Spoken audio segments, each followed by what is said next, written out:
Hello dear students, स्वागत है आप सभी का आपके अपने इस ब्यूटीफुल से चैनल में। आज अपन पढ़ने जा रहे क्लास 11 1D मोशन का लेक्चर नंबर 5। और बेटा जैसा कि मैंने आपको कहा था कि अपन आज जो है डिस्कस करने वाले हैं न्यूमेरिकल पोर्शन। तो फटाफट से बिना टाइम वेस्ट करे कॉपी पेन निकालिए और फर्स्ट न्यूमेरिकल नोट करिए बेटा। जैसे हम लोगों को उसने कहा कि ये एक ग्राफ मैं आपको देता हूँ जिसमें वाई एक्सिस पे डिस्प्लेसमेंट ले लिया, एक्स एक्सिस पर टाइम ले लिया। बेटा उसने कहा इस तरह से दो बातें हैं, ये ए है ये बी है, दो पार्टिकल हैं, दोनों के लिए अपन को एस और टी में ग्राफ दे रखा है बेटा। बोला यहाँ से 30 डिग्री बन रहा है, यहाँ से 60 डिग्री बन रहा है। तो बोला है बेटा फाइंड रिलेशन, यानी यहाँ पे वी मान लो और इसको इसका वेलोसिटी बेटा बी मान लो, relation between P A and P B. अब बेटा ध्यान से देखो आप, हम जानते हैं कि सर यहाँ पर जो v होता है वो ds अपॉन dt यानी स्लोप होता है, यानी सर वो tan थीटा होता है। अब बेटा अगर थीटा ज्यादा तो इसका मतलब tan थीटा भी ज्यादा। बेटा ध्यान से देखो यहाँ पर कि 6 अब b वाले के लिए जो एंगल बन रहा है वो कितना बन रहा है 60 डिग्री, a वाले के लिए कितना बन रहा है 30 डिग्री। तो बेटा 60 degree is greater than 30 degree, इसका मतलब tan 60 degree is also greater than tan 30 degree. इसका मतलब सीधी सीधी बात ही क्लियर है ना, B V is greater than बेटा बी। फटाफट से आप नोट कर सकते हैं। हाँ मोड ही है वैसे, मतलब ये मैग्नीट्यूड की बात है। क्लियर। एक नेक्स्ट क्वेश्चन अपन लोग क्वेश्चन है, ए particle is moving along x-axis as x is equal to t square plus 2t plus 5 metre. ठीक है, then find average speed in first 5 second.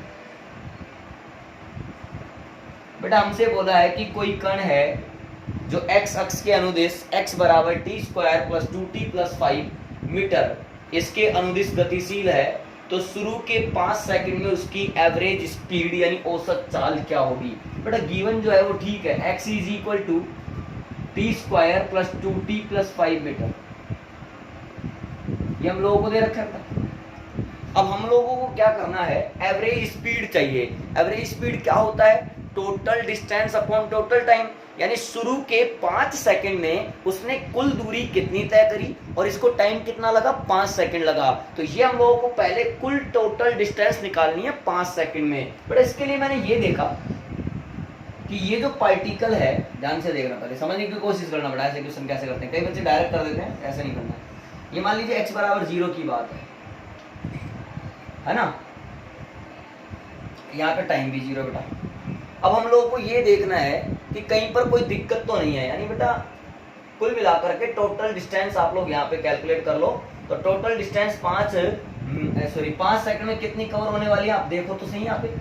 बेटा यहाँ पे 5 सेकंड में कवर होने वाली है आपकी, बोलो 25 प्लस 10, यानी ये हो गया बेटा कितना, बोलो फटाफट से बेटा, ये हो गया 25, यहाँ पे हो गया 10 और यहाँ पे हो गया 5, तो ये हो गया बेटा 40। तो ये क्या 40 कवर हो रही है, नहीं। पहले आप ये देखो जब टाइम 0 था यानी x इज इक्वल टू 0 है या नहीं है, तो sir x is equal to 0 नहीं है। जब टाइम 0 है तो ये x की वैल्यू कितनी आ रही है, यहाँ पे 5 मीटर आ रही है। और जब 5 सेकंड हो गए, t बराबर 5 सेकंड पर x कितना आ रहा है बेटा 40 आ रहा है। तो टोटल डिस्टेंस कितनी हो गई बेटा, यहाँ पे total distance is equal to 40 minus 5 यानी 35 मीटर, और टाइम कितना है 5 सेकंड। तो v average is equal to 35/5 यानी कितना आ जाएगा बेटा 7 मीटर पर सेकंड। तो पहले क्या करना होगा कि शुरू के 5 सेकंड में उसने कितनी दूरी तय की है, यानी 35 मीटर तय की है, फिर टोटल टाइम कितना था 5 सेकंड, इससे आंसर आया 7 मीटर पर सेकंड। तो मैंने टाइम 0 रखी, ये चेक कर लिया कि x इज इक्वल टू 0 आ रहा है या फिर x की वैल्यू कुछ ना कुछ है, तो कुछ ना कुछ है। तो डिस्टेंस तो कितनी कवर किया, 40 माइनस 5 इतनी ही तो कवर किया। क्लियर, फटाफट से नोट कर लो बेटा, फिर नेक्स्ट क्वेश्चन की बात करते हैं। लिख लिया बेटा, ओके। अब नेक्स्ट क्वेश्चन देखते हैं बेटा।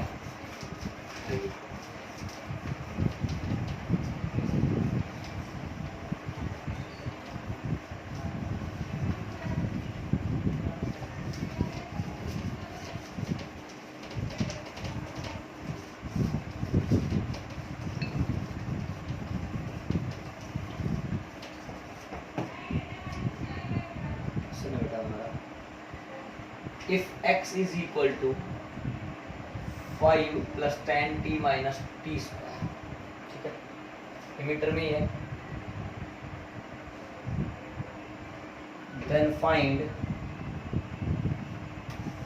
total distance traveled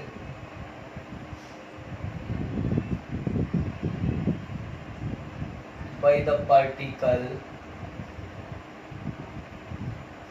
in 7 second. तो 7 सेकंड में टोटल दूरी कितनी कवर करेगा ये हमें फाइंड करना है। बट अब कई बच्चे इसमें क्या करते हैं, सीधा सीधा यहाँ पर कितना लिख देते हैं, 7 पुट कर देते हैं टी की वैल्यू और आंसर निकाल देते हैं, लेकिन वो क्या हो जाता है बेटा, गलत।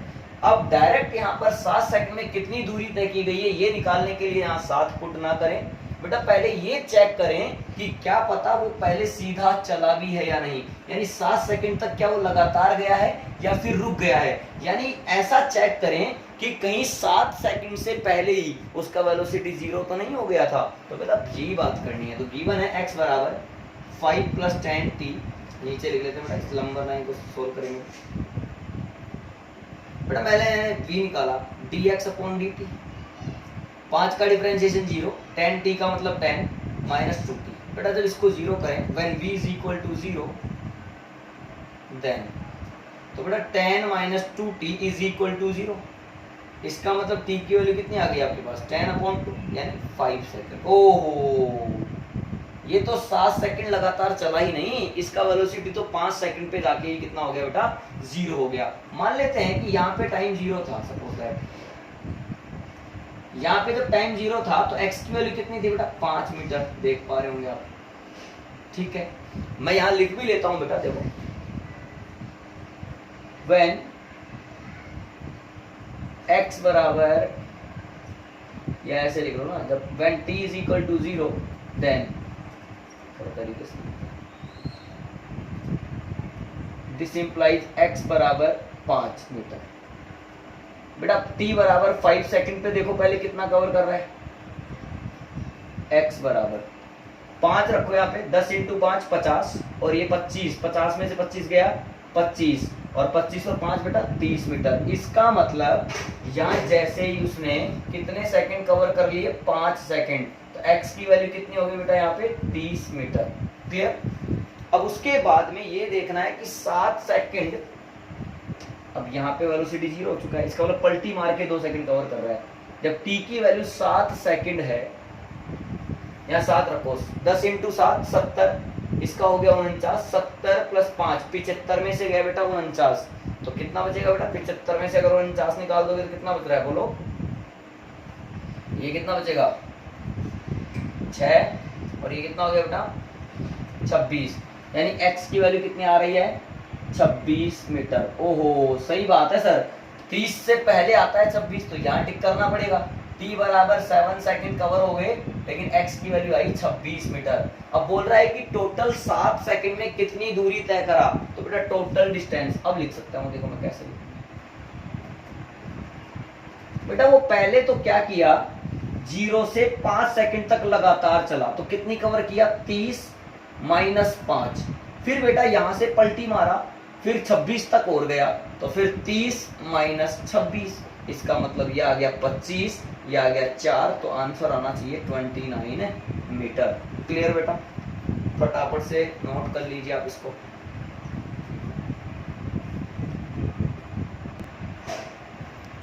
हो गया बेटा, ओके।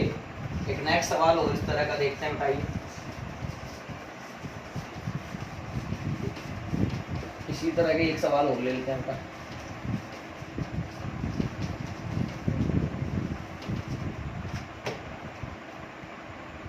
एक क्वेश्चन ये ले लो, if x is equal to 2t cube minus 27t square plus 108t, then find distance in 8 second. वही बात फिर से, 8 सेकंड से पहले कहीं इसका वेलोसिटी 0 तो नहीं हुआ, चेक करते हैं। x बराबर है 2t³ minus 27t² plus 108t। बेटा वेलोसिटी फाइंड करा, dx/dt लगाया, ये 3 × 2 6t², 27 दूनी 54t plus 108। when v is equal to 0 then 60² minus 54t plus 108 is equal to 0। 6 common लेके 0 में चला जाएगा, या 90 बचेगा प्लस ये बचेगा बेटा 18 इज इक्वल टू 0। इसको थोड़ा सा सोल्व करें, माइनस 60 माइनस 3t क्वाड्रेटिक है बेटा, आप लोग भी कर सकते हैं। t common t minus 6 minus 3 common t minus 6 बराबर 0। एक आ गया t माइनस 3 और एक आ गया t minus 6 is equal to 0। इसका मतलब t की दो वैल्यू आ गई 3 सेकंड और एक आ गई t की 6 सेकंड। इसका मतलब दो जगह पे 0 हो रहा है, 3 सेकंड पे और 6 सेकंड पे। बट अपन बात करें यहाँ पे एक लाइन की, 3 सेकंड पे और 6 सेकंड पे। अब आप देख रहा व्हेन t बराबर 0, जब t की वैल्यू कितनी है 0 है, तो फिर x की वैल्यू कितनी आने वाली है, जब t 0 हो जाएगा तो x भी कितना है बेटा 0, यानी इस कंडीशन में x बराबर है 0। अब सीधा t 0 के बाद कितना ले लो 3 सेकंड ले लो। जब t की वैल्यू 3 सेकंड है तो 3 की 9 होती है 27, 27 दूनी 54, x की वैल्यू देखना 54 माइनस, बेटा इसको सोल्व करते हैं 9, 27 × 9 और प्लस का 108 × 3। बेटा थोड़ा सोल्व करके बताना x इज इक्वल टू कितना आएगा बेटा 54 माइनस ये 3 और 9 63 और 9 दूनी 18, 18 और 6, बेटा ये हो जाएगा अपने पास 24 और बेटा ये हो जाएगा 8 या 24, ये हो गया 100 324। और बेटा 324 में से आप जो है 245 जो है पहले वो कम कर लो, कितना आ रहा है ये 4 में से 3 गया 1 आ रहा है, और बेटा फिर ये 12 में से 4 गया तो 8 आ रहा है, हो गया 0 आ रहा है 81 प्लस 54। थोड़ा x की वैल्यू मेरे पास में आ गई कितनी इस कंडीशन में 8 5 13 135 मीटर। क्या बात, इसका मतलब जब t की वैल्यू 3 सेकंड है तो 135 मीटर कवर कर दिया। मान लीजिए t बराबर 3 सेकंड यहाँ हो गया तो x हो गया 135। बेटा ऐसे ही वैन अब ये सोल्व तो ही गया, तो यहाँ छोटा सा ही लिख देते हैं, x की वैल्यू यहाँ पे कितने आ रही है 135 मीटर आ रही है। अच्छा जब t की वैल्यू कितनी हो बेटा 5 सेकंड हो, तो सोल्व तो कर लो, 5 होगी तो देखो 2 × 25 125 माइनस 27 × 25, 5 या 6 बेटा 6 पे निकालना सॉरी, ये हो जाएगा मेरे पास 2 × 36 × 6 माइनस 27 × 36 प्लस 108 × 6। बेटा थोड़ा सोल्व करते हैं, देखो आओ कितना आ रहा है 12 × 36, इसको सोल्व कर लो। इसको सोल्व करोगे तो मैं आपको डायरेक्ट बताऊं बेटा ये कितना आने वाला है, t बराबर 6 सेकंड पे x की वैल्यू आने वाली है अपनी 108 मीटर, है ना। आप सोल्व करके देखना बेटा 108 मीटर यहाँ पे आएगा। ओ माय गॉड, तो जब t बराबर 3 सेकंड पे 0 हो गया तो 108 तो यहीं आएगा। t बराबर यहाँ पे हो गया आपकी 6 सेकंड और x की वैल्यू आ गई यहाँ पे 108 मीटर। ओके, अब बच गया मेरे पास बेटा when t is equal to total जो 8 सेकंड है वहाँ पर x को अगर सोल्व करोगे तो फटाफट से या तो सोल्व कर लो, नहीं बताओ बेटा कितना आएगा 160 मीटर आएगा बेटा। कितना आएगा 160 मीटर। तो यहाँ मान लूँ जब t बराबर 8 सेकंड है तो x की वैल्यू आ रही है 160 मीटर। अब सोल्व करना है, देखो टोटल डिस्टेंस फाइंड करनी है। पहले मैं चला 0 से 3 सेकंड तक लगातार, तो आंसर आया 135 माइनस 0 यानी 135। फिर बेटा मैं यहाँ से चला गया इधर, फिर कितना है 135 माइनस का 108।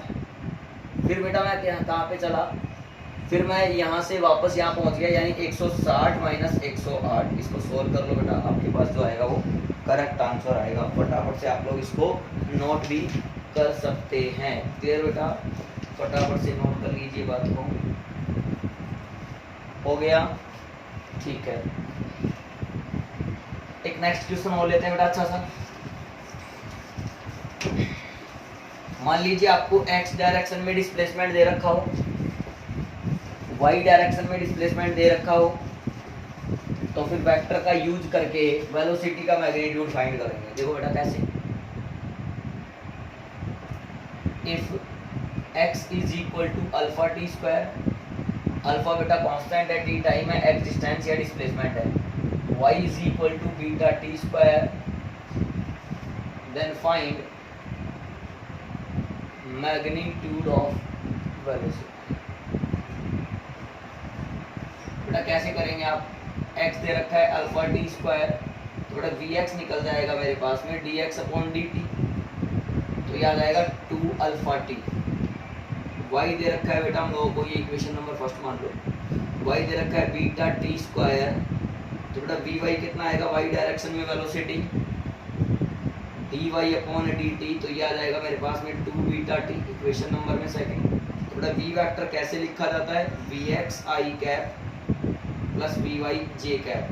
तो बेटा v वेक्टर की वैल्यू बोलो 2 alpha T i plus 2 beta j। तो बेटा v वेक्टर मेरे पास जो मोड आएगा वो आएगा under root of i cap का कोफिशिएंट का स्क्वायर, यानी 2 अल्फा टी का square 4 alpha square t square plus 4 beta square t square. जब बेटा इसको सोल्व करोगे तो v कितना आ रहा है 4 कॉमन और टी स्क्वायर कॉमन, बाहर आके ये आ जाएगा 2t under root of alpha plus alpha square plus beta. Clear हुआ? फटाफट से बेटा ये भी आप लोग नोट कर लीजिए।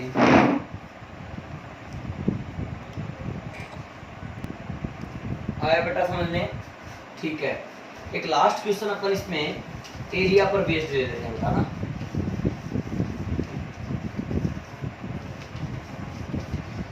लास्ट क्वेश्चन एरिया पर बेस्ड देख लेते हैं बेटा। इस तरह से मान लीजिए आपको ग्राफ ऐसा दे रखा है बना के,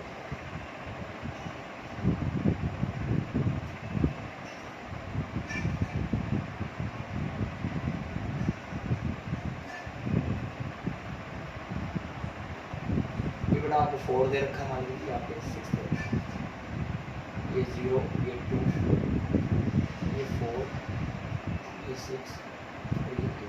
बेटा यहाँ पे आपको दे रखा है वेलोसिटी और बेटा यहाँ पे दे रखा है आपको time. Find displacement in 8 second. कोई दिक्कत नहीं है बेटा, मैंने आपको सिखाया है S is equal to integration of v dt, मतलब area of vt curve, vt curve का एरिया निकाल लो, डिस्प्लेसमेंट मिल जाएगा। तो s इज इक्वल टू, पहले बेटा इसका निकालेंगे half into base into height plus, बेटा फिर इसका निकालेंगे तो 2 into 6 plus half into 2 into 6। फिर बेटा ये है नेगेटिव एरिया, क्योंकि ये चला गया डिस्प्लेसमेंट सॉरी वेलोसिटी चला गया नेगेटिव डायरेक्शन में, तो यहाँ पे होगा माइनस हाफ इंटू 2 इंटू में 4, ये कट गया, ये 2 से 2 कट गया बेटा, यहाँ पे 2 से 2 कट गया, कितना आ रहा है बेटा 6 प्लस 12 और प्लस का 6 माइनस का 4, बेटा 6 और 6 12, 12 और 12 24, 24 में से 4 गया तो आ गया 20 मीटर। आया समझ में? फटाफट से नोट कर लीजिए बेटा। ठीक है बेटा, तो आज के इस वीडियो लेक्चर में इतना ही काफ़ी है। आप लोग आराम से ये न्यूमेरिकल दोबारा से डील करें, आराम से इनको ट्राई करें, अच्छे से समझ में आएंगे आपको। क्लियर बेटा?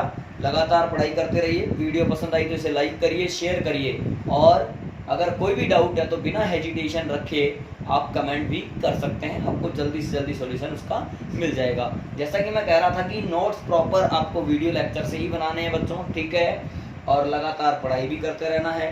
Okay, all the best.